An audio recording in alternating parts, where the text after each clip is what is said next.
नमस्कार, जय शिवराय, जय शंभूराजे. तुम्ही सर्वांनी निसर्गाचे अनेक चमत्कार बघितले असाल, पण आज मी तुम्हाला सह्याद्रीच्या अशा डोंगरामध्ये घेऊन निघालेलो आहे. त्या ठिकाणी बनवलेला निसर्गाचा चमत्कार तुम्ही अगोदर कधीही बघितला नसेल आणि तो चमत्कार बघितल्यानंतर तुम्हाला देखील विश्वास बसणार नाही हे निसर्गाने कसे बनवले.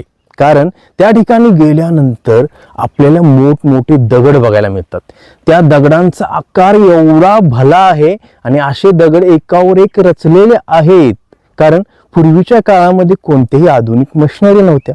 मग हे दगड एकावर एक कोणी रचले हा तुम्ही विचार करत बसाल. तुम्ही असा देखील विचार कराल की पूर्वीच्या काळात या ठिकाणी कोणता राक्षस आला होता का, त्याने एवढे मोठे दगड एकावर एक रचले. हे सर्व आपल्याला प्रत्यक्षात तिथे जाऊन बघायचे आहे. पण सर्वात महत्त्वाची गोष्ट म्हणजे त्या ठिकाणी एक दगडांची अशी अद्भुत शिळा आहे. त्या शिळेवर दुसरा दगड मारल्यानंतर त्या शिळेमधून वेगवेगळा अद्भुत आवाज कसा येतो हे देखील जाणून घेण्यासाठी तुम्ही माझ्या या व्हिडिओमध्ये बनून राहा. म्हणजे तुम्हाला देखील समजेल या सह्याद्रीच्या सानिध्यामध्ये असे पण नैसर्गिक चमत्कार आहेत ते विचार करायला लावतात आणि अद्भुत आणि रहस्यमय असतात. त्या ठिकाणी पोहोचण्यासाठी आपल्याला डोंगरातील घनदाट जंगलामधून प्रवास करत डोंगर चढून त्या ठिकाणी पोहोचावे लागते. त्यानंतर दगड चढून ॲडव्हेंचर प्रवास करत फायनली शिळेंच्या वरती पोहोचावं लागतं. त्यामुळे तिथे जाणे एवढे सोपे नाही. तरी सुद्धा आपण हा खतरनाक प्रवास करून त्या ठिकाणी पोहोचून निसर्गाने बनवलेला अद्भुत चमत्कार बघूया. तर चला मित्रांनो, आता प्रवासाला सुरुवात करूया. समोर तुम्हाला टावर दिसत असेल. त्या टावरच्या पायथ्याशी प्लेन जमीन आहे. त्या ठिकाणी मी गाडी लावली आणि डोंगर चढून जंगलामधून पाय वाटेने फायनली निसर्गाच्या अद्भुत चमत्काराच्या ठिकाणी पोहोचलेलो आहे. इथून पुढे ह्या दगडांच्या शिळा तुम्हाला दिसायला सुरू होतील. हे दगड एका लाईनने कसे उभे आहेत आणि निसर्गाने हा चमत्कार कसा निर्माण केला हे सर्व बघून तुम्हाला आश्चर्य वाटेल. मी तुम्हाला म्हटलं होतं हे सर्व बघितल्यानंतर तुम्ही देखील विचार कराल हे दगड एकावर एक कसे रचलेले आहेत. हे सर्व आपण वरती जाऊन बघायचे आहे. पण त्या अगोदर या दगडांच्या शिळेच्या पायथ्याशी एक दगडांचे असे सानिध्य आहे की त्या दगडांना बघितल्यानंतर जणू काय आपल्याला असा भास होतो की या ठिकाणी पूर्वी कोणता किल्ला तरी नसेल किंवा हे मोठमोठे दगड या ठिकाणी कुठून आले. कारण या ठिकाणी दगडांचे असे सानिध्य बघायला आपल्याला मिळते की ते आपण कधीही बघितले नसेल. त्यासाठी आपल्याला या अडचणीमधून वाट शोधावी लागणार आहे. तर वरती जाण्यासाठी कुठेही वाट नाही. तरी देखील या दगडांना पकडत आता मी वरती निघालेलो आहे. आणि वरती जात असताना सावधगिरी बाळगणे गरजेचे असते. कारण अशा झुडपामध्ये कौसकुली नावाची एक वनस्पती असते. ते आपल्या अंगाला लागली तर भरपूर आग होते. आता मी दगडांना पकडत वरती निघालेलो आहे. बघू शकता तुम्ही या ठिकाणी भरपूर अडचण आहे. त्यामुळे वरती जाणे थोडे ॲडव्हेंचर प्रवासाचा अनुभव करून देते. बघा दगडांना पकडत पकडत फायनली या दगडांच्या सानिध्यामध्ये मी पोचलेलो आहे. आणि तुम्हाला असे दगड दाखवणार आहे जे तुम्ही कधीही बघितले नसाल. बघा इथून ह्या दगडांची सुरुवात होते आणि हे दगड किती भव्य आणि उंच भले मोठे आहेत. बघा ह्या दगडांच्या शिळा बघण्या अगोदर तुम्ही हे दगड बघा. बघा इथला व्ह्यू अतिशय सुंदर आणि बघण्यासारखा आहे. ह्या दगडांच्या शिळ्याच्या वरती चढण्यासाठी आपल्याला असेच अडचणीमधून पुढे जावे लागेल. कारण इथून वरती आपण चढू शकत नाही. मित्रांनो, मी तुम्हाला फायनली ह्या निसर्गाच्या चमत्काराच्या ठिकाणी घेऊन आलो. पण सुरुवातीला हे सर्व बघितल्यानंतर असे वाटले की या दगडांच्या वरून डायरेक्ट दगडांच्या शिळेच्या वरती पोहोचता येणार नाही. पण मी विचार केला की प्रयत्न करून बघूया. कारण प्रयत्न तिथेच परमेश्वर असतो. त्यासाठी आता मी हे दगड चढायला सुरुवात करत आहे. आणि ह्या दगडांवरून वरती चढताना जो अनुभव येतो तो एकदम ट्रॅकिंग माउंटन ट्रॅकिंग सारखा आहे. बघा हे एवढे मोठे दगड आकाराने एवढे मोठे जरी असले तरी सुद्धा आपल्याला हा निसर्ग स्वतःजवळ आकर्षित करतो. हे दगड चढून वरती आल्यानंतर या ठिकाणी मला एक असा दगड बघायला मिळालेला आहे की मी आतापर्यंत असा दगड कधीही बघितलेला नाही. निसर्गाचा एक अद्भुत चमत्कार बघा. या ठिकाणी एवढा मोठा दगड आहे आणि या दगडाच्या खाली आणखी एक दगड आहे.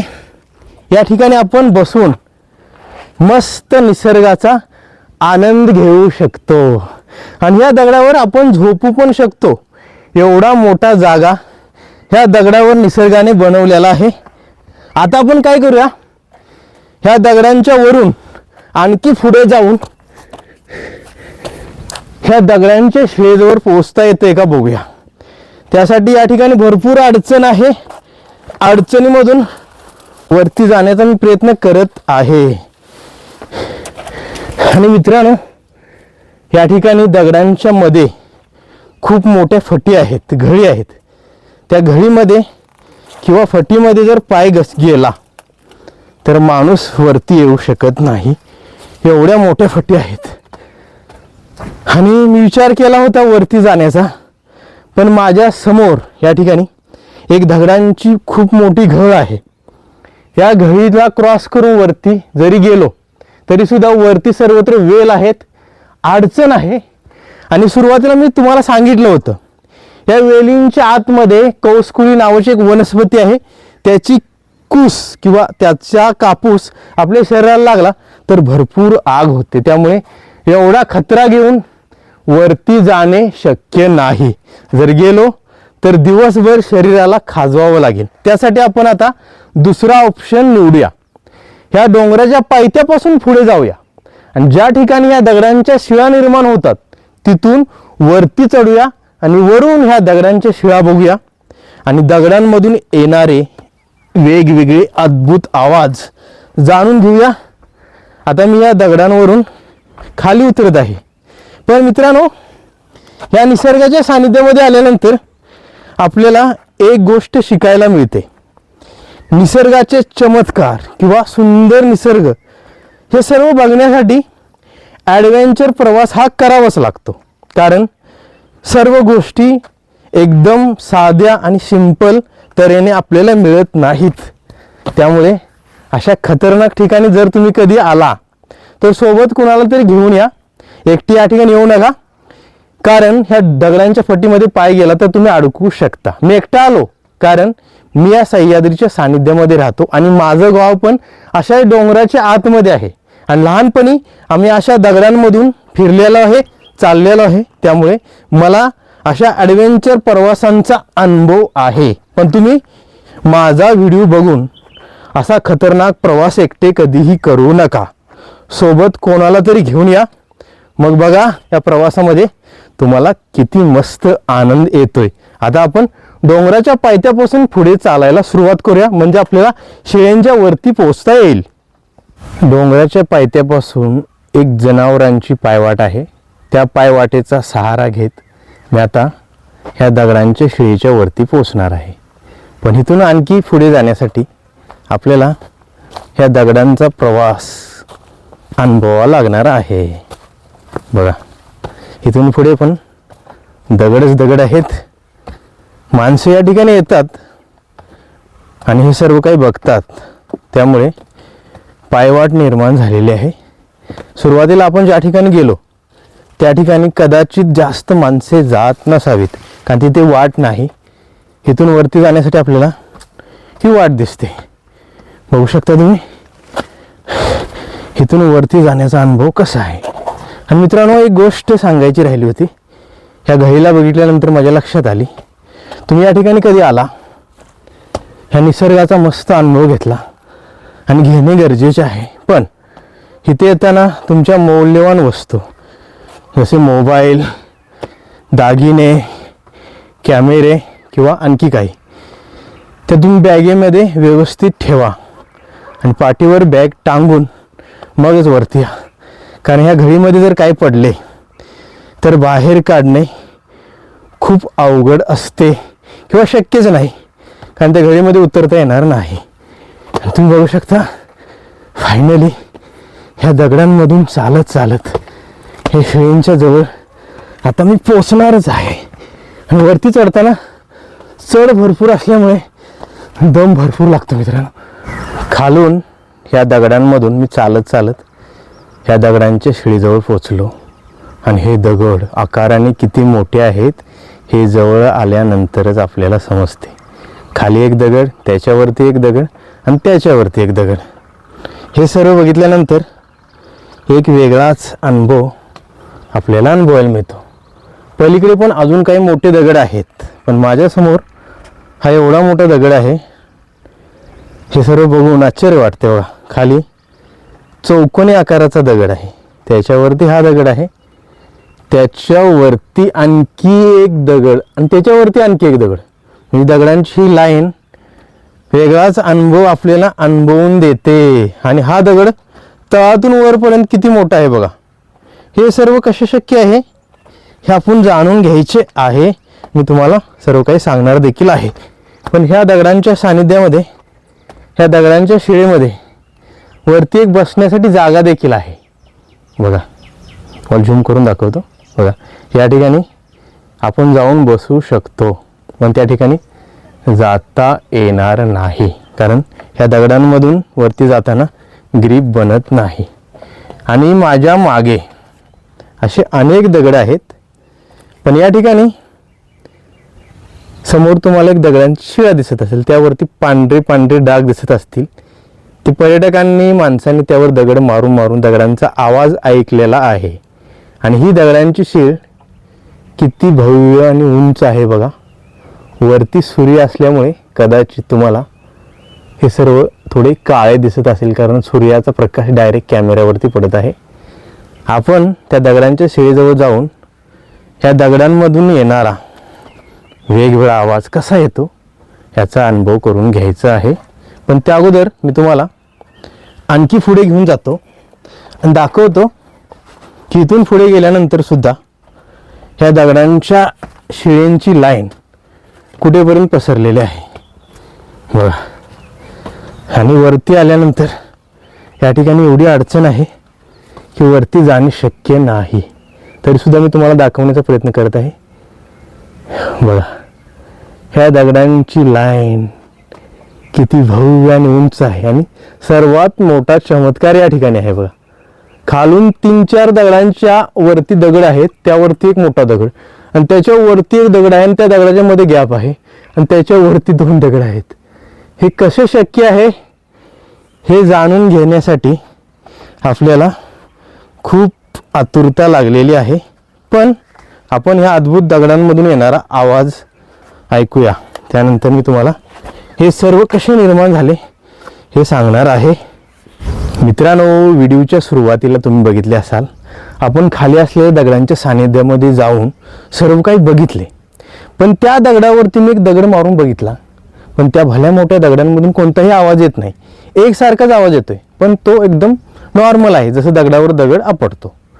पण या ठिकाणी असलेली ही अद्भुत दगडांची शीळ आकाराने खूप उंच आहे, रुंदीने थोडी चेपटी आणि लहान जरी असली तरी आकार हिचा भरपूर उंच आहे.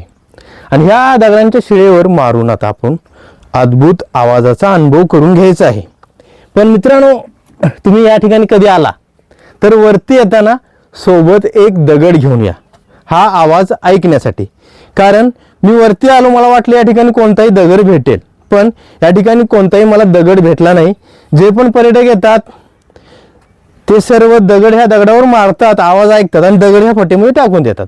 पण असे न करता या ठिकाणी जर कधी आला, ह्या दगडावर दगड मारून बघा, आवाज ऐका, मस्त अनुभव करून घ्या. पण हा दगड जो तुम्हाला खालून आणला असेल किंवा या ठिकाणी भेटला असेल तो व्यवस्थित ठेवा. कारण दुसऱ्यांदा जर या ठिकाणी कोणी आले तर त्याला दगड शोधण्यासाठी पुन्हा खाली जावे लागेल किंवा ह्या अडचणीमध्ये त्यांना दगड भेटणार नाही. माझ्यासोबत पण असेच घडले. मला हा दगड आणण्यासाठी पुन्हा खाली जावं लागलं आणि पुन्हा लहान दगड मी या ठिकाणी घेऊन आलो. हे जरी दगडांचे सानिध्य असले तरी या ठिकाणी लहान दगड मिळत नाही, सर्व मोठे दगड आहेत. आता आपण काय करूया, ह्या दगडांचा आवाज ऐकायला सुरुवात करूया. त्यासाठी आपल्याला वरून सुरुवात करावी लागेल. तुम्ही ऐकत राहा.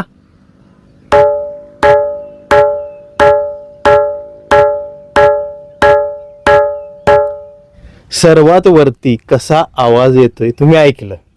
त्यानंतर आता आपण त्याच्या खाली मारूया.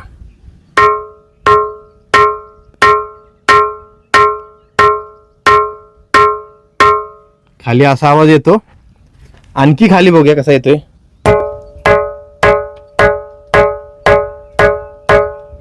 आणखी खाली असा येतोय. आणि त्याच्या पण खाली या ठिकाणी कसा येतोय बघूया.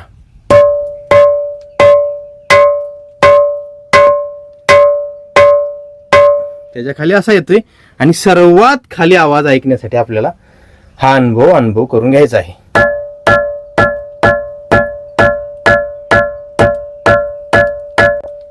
आणि सर्वात खाली असा आवाज आला. आणि मित्रांनो, हा दगड या शिळेंच्या खालीच मी व्यवस्थित ठेवलेला आहे. तुम्ही कधी या ठिकाणी आला तर हा दगड तुम्ही घेऊन ह्या शिळेमधून येणारा आवाज ऐकू शकता. पण ह्या दगडावर दगड मारत असताना गॉगल घाला. जेव्हा आपण या दगडावर दगड मारतो तेव्हा ही दगडांची शिळ खूप कठीण आणि हार्ड असल्यामुळे लहान दगडाचे तुंडके म्हणजे तुकडे उडून डोळ्यामध्ये लागू शकतात. माझ्या एका डोळ्यामध्ये बारीक तुकडा गेला म्हणून मी तुम्हाला सांगितलं. आणि या ठिकाणी आल्यानंतर हे सर्व काही बघितल्यानंतर जो अनुभव आपल्याला अनुभवायला मिळतो तो वेगळाच आहे मित्रांनो. असा अनुभव फक्त निसर्गाच्या सानिध्यामध्ये आल्यानंतरच आपल्याला अनुभवायला मिळतो. तुम्ही देखील वेळात वेळ काढून अशा निसर्गाच्या सानिध्यामध्ये कधीतरी या. त्यामुळे निसर्गाने बनवलेले असे अद्भुत आणि नैसर्गिक चमत्कार आपल्याला बघायला मिळतात. आपण या ठिकाणी येऊन सर्व काही बघितले. मोठमोठ्या दगडांच्या शिळा एकावर एक कशा रचल्या गेल्या, कारण पूर्वीच्या काळात कोणत्याही आधुनिक मशिनरी नव्हत्या हे मी तुम्हाला सांगितलेलं आहे. पण हे दगड एकावर एक कसे रचले हे आता आपण जाणून घेऊया. हजारो लाखो वर्षापूर्वी या सह्याद्रीच्या डोंगरामधून ज्वालामुखीचा लावा वरती उडाला आणि अशा दगडांच्या शिळा बनत गेल्या. आणि जसा जसा लावा थंड होत गेला तसा हा दगड एकदम हार्ड होत गेला. आणि सुरुवातीला दगडांची एकच शिळ होती. नंतर हवेचा दगडांच्या शिळेवरती दाब पडत गेला आणि ज्या ठिकाणी दगडाची शिळ कमजोर आहे त्या ठिकाणी हवा घुसत गेली आणि दगड वेगवेगळे झाले. त्यामुळे असे वाटते खाली एक वेगळा दगड, त्याच्यावरती एक दगड, त्याच्यावरती एक दगड, हे कोणी रचलेले आहेत का? पूर्वी कोणता राक्षस होता का? हे सर्व असे काहीही नाही. असे जरी माणसं म्हणत असली तरी सर्व अंधश्रद्धा आहे. या ठिकाणी हे सर्व निसर्गानेच बनवलेलं आहे. तुम्हाला समजले असेल. दगडांच्या शिळेचा आकार हवेच्या दाबामुळे वेगवेगळा होत गेला आणि हजारो वर्षापासून वारे ऊन या दगडावर पडत गेले. त्यामुळे दगडांचा असा आकार आपल्याला बनत गेला. काही ठिकाणी दगडांच्या मध्ये फट दिसते. वेगवेगळे दगड असे वाटतात की कुणी रचलेले आहेत, पण ते पण हवेच्या परिणामामुळे झालेलं आहे. मी या ठिकाणी येऊन तुम्हाला हे सर्व काही दाखवलं. हे तुम्हाला अनुभवायचं असेल तर तुम्हाला इथे कसे यायचे हे आता मी तुम्हाला सांगतो. कोल्हापूर जिल्ह्यातील शाहूवाडी तालुक्यामध्ये आल्यानंतर बांबवडे गावापासून तुम्हाला वरती खोतवाडीच्या दिशेने एक मार्ग जातो. त्या मार्गाने खोतवाडीच्या खाली गाडी लावून तिथून वरती चालत यावं लागेल. आणि दुसरा मार्ग आहे कोल्हापूर जिल्ह्यातील पन्हाळा तालुक्यामधून पन्हाळ्याच्या पायथ्यापासून प्रवास करत बांदिवडी गावापर्यंत यावं लागेल. तिथून चालत या ठिकाणी यावं लागेल. त्यामुळे तुम्हाला हे सर्व काही बघायला मिळू शकतं. आणि या ठिकाणी तुम्ही पाऊस सुरू होण्या अगोदरच या. जोरदार पावसामध्ये या ठिकाणी कधीही येऊ नका, कारण या दगडावरती शेवाळ निर्माण होते आणि पाय घसरून तुम्ही पडू शकता.